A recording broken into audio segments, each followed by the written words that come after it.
The origins of writing, Mesopotamia's quiet story of cuneiform. Welcome.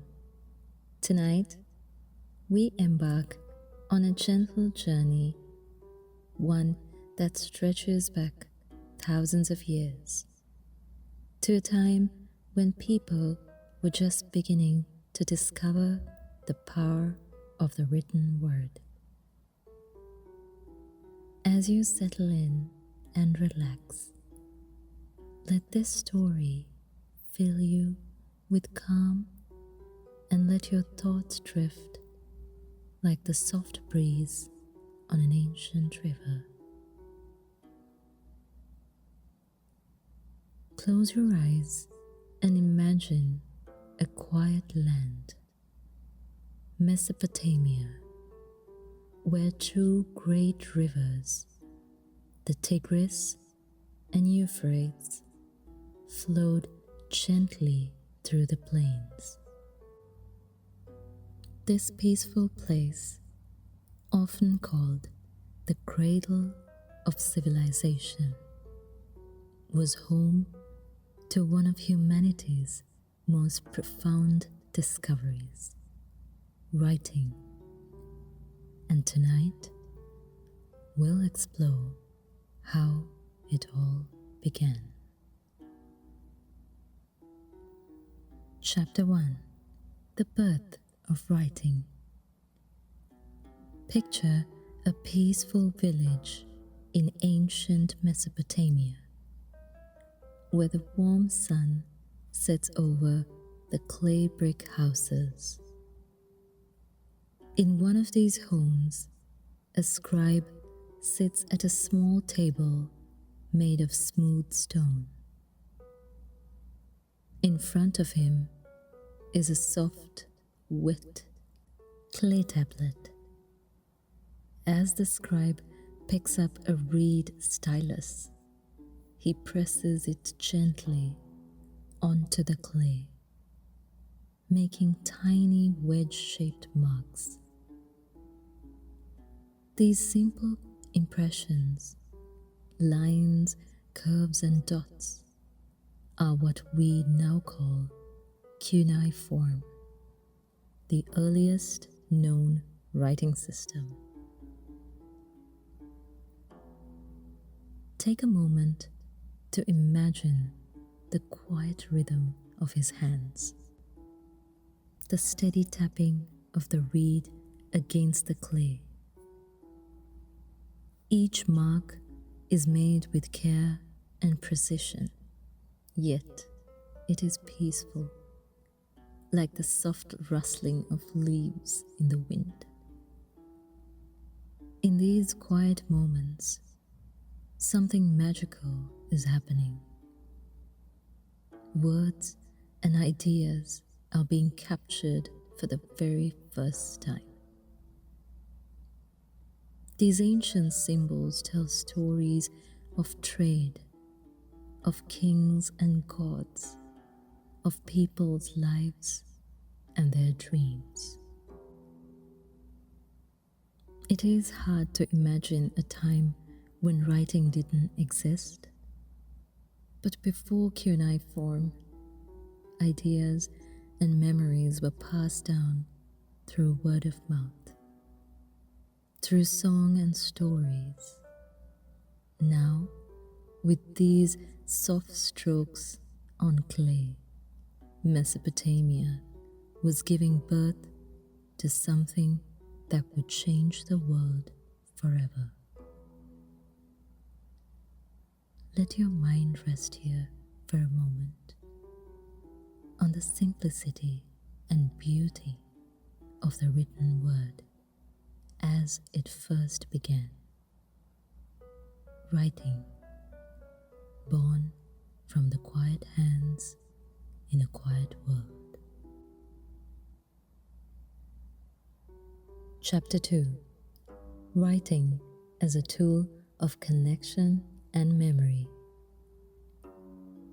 As we move through the story, imagine the village growing larger. Picture bustling marketplaces with traders from distant lands, bringing goods and stories from far-off places.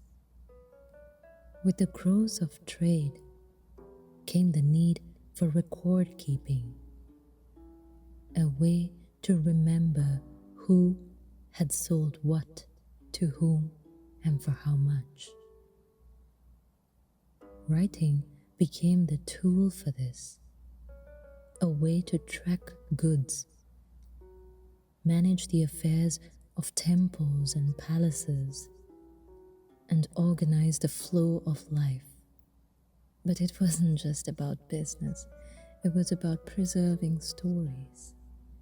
Stories of love, of journeys, of dreams.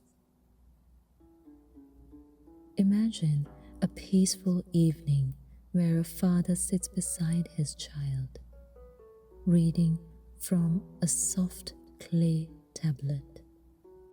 The child's eyes grow heavy as they listen to the ancient stories of goods and heroes, their small head resting gently on the father's shoulder. As you listen, let your mind imagine the feeling of connection that writing brought to these early people. The quiet joy of knowing that their stories could live on, even when their voices fell silent. Cuneiform became more than marks on clay. It became a way for people to hold on to their past, to keep their memories safe. Let this thought settle in you, that writing, though simple, has always been about connection,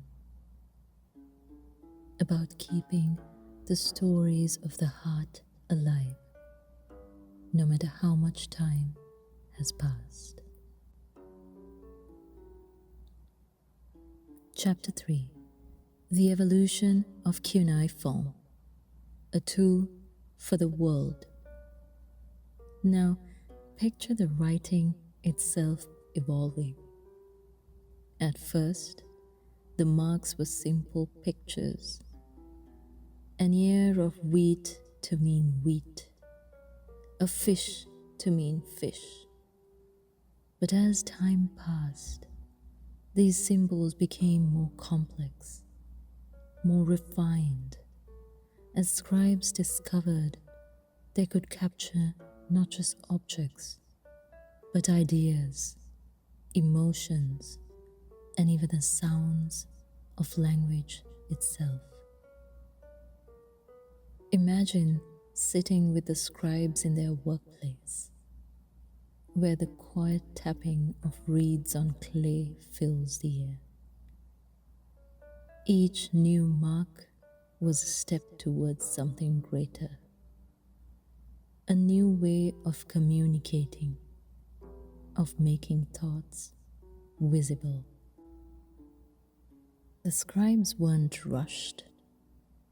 They worked with patience, with calm, knowing that they were shaping something powerful, something that would last. Writing was not loud or flashy, no. It was soft, steady, like the slow carving of a riverbed.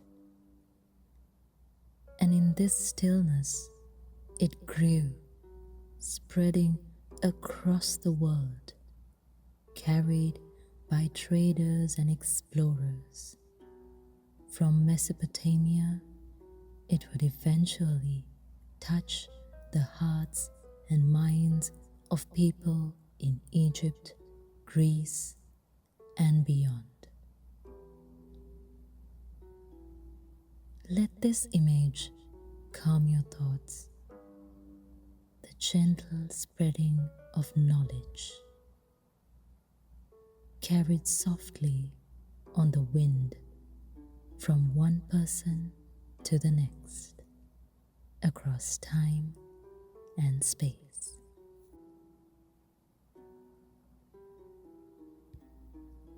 Chapter 4: Writing's Place in Everyday Life. Imagine, now that the use of writing had spread across Mesopotamia, every village, every temple, every palace has its scribes, men and women who dedicate their lives to the art of cuneiform. Picture them walking through the markets, recording the number of sheep sold, the crops harvested, and the taxes paid. But writing wasn't only for the practical. It was also for the soul. In the temples, priests used writing to record prayers and hymns, quiet conversations with the gods, written down for future generations to read. Writing became a bridge between the mortal and the divine, a soft echo of the human desire to connect with something greater. Let your mind rest here on the idea that writing has always been both practical and profound. It is a tool for organizing the world, but also a tool for understanding it, a way to communicate with others, but also a way to communicate with ourselves.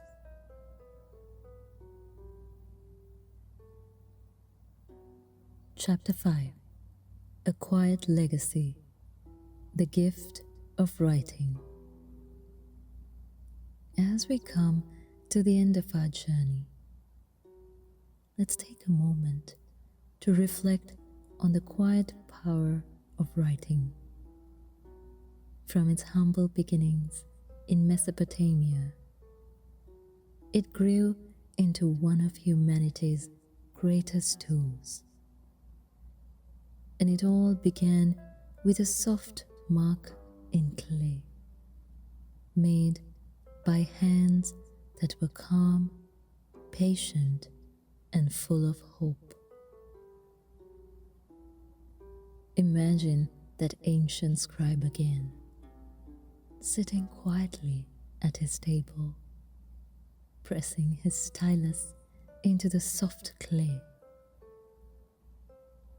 He may not have known it then, but his work was shaping the future, our future. Because without writing, we would not have stories. We would not have history. We would not have connection.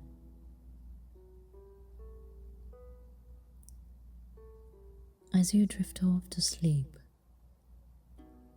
let the thought of those gentle strokes on clay bring you peace. Writing began in silence. In the quiet moments of reflection and thought, it continues to be a soft, steady companion for all of us, helping us make sense of the world and of ourselves.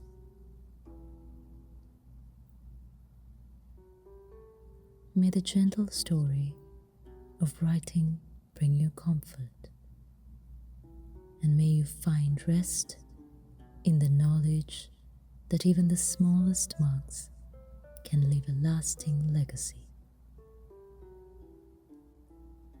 Sleep now, knowing that the written word has always been a source of connection, of memory,